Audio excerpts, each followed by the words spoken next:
Indian students have broken records for students in the United States for the third year in a row. 268,000 Indian students studying in the United States in 2022. How to be a CEO of an American company, you have to be Indian, because Starbucks and Google and Microsoft and UPS and so many others are run by Indians. I share my story because I'm sure each one of you around the table could tell your story.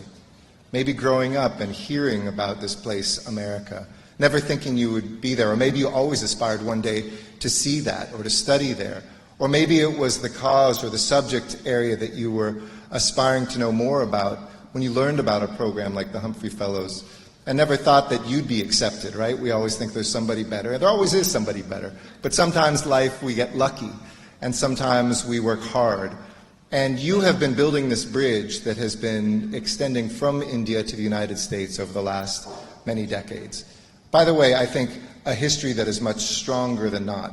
When the United States advocated for India's independence to the British before the end of World War II, when America launched the Green Revolution together with a newly independent country that helped a country feed itself, and then took the money that India insisted on paying us in rupees and put it back into India in the largest research and educational grant program in the world's history that helped the IITs and other things get started here.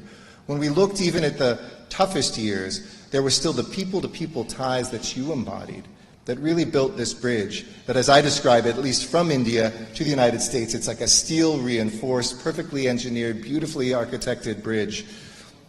Unfortunately, when it comes to the U.S. to India, for too long, besides some of us that were interested in India, the bridge back has looked a little bit like a rope bridge with missing planks. And so part of my mission is to make sure that America sees the brilliance of India, understands India more, that we equalize this relationship and bring more American students to study here, just as you have, because we have as much to learn from India as India has to learn from us. So the nearly 200 Indian citizens who have been the bridge builders, I want to thank you, because you crossed bravely long before there was a term Indo-Pacific. You were the Indo-Pacific. And it's funny when policymakers in Washington, D.C., I think it was during President Obama's time, said, we're going to pivot away from the Atlantic to the Pacific. Well, I'm from Los Angeles. I was raised looking at the Pacific and the Indian Ocean. The Indo-Pacific is my home. And so for those of us in the United States, and we see so many Indians who came as immigrants, I think about a PhD student at University of California, Berkeley, who was prohibited from becoming a mathematician when he graduated because of discrimination in my country. So instead he went into agriculture in Southern California, was very successful, and then ran for a local judgeship, won it, and then a few years later became the first Asian American, period, to join the United States Congress in 1950s, and opened up the door that now is filled with Indian Americans who, the joke was, in the old days, you couldn't succeed if you're Indian American in a business. Now to be a CEO of an American company, you have to be Indian, because Starbucks and Google and Microsoft and UPS and so many others are run by Indians that, again, embody what this bridge is all about. But we're not just marking history here tonight. I'd like to think that actively we're also making history. And let me share with you the metrics of that. As we celebrate International Education Week, and a time that we celebrate academic exchange and student exchange, I also want to highlight how we're doing. Because when I came here as ambassador, I said I would work with my brilliant team and would bring visa wait times down, and we would bring the number of visas up. And it's exciting because the just released 2023 Open Doors report showed that Indian students have broken records for students in the United States for the third year in a row. The report indicated there were more than 268,000 Indian students studying in the United States in 2022-23.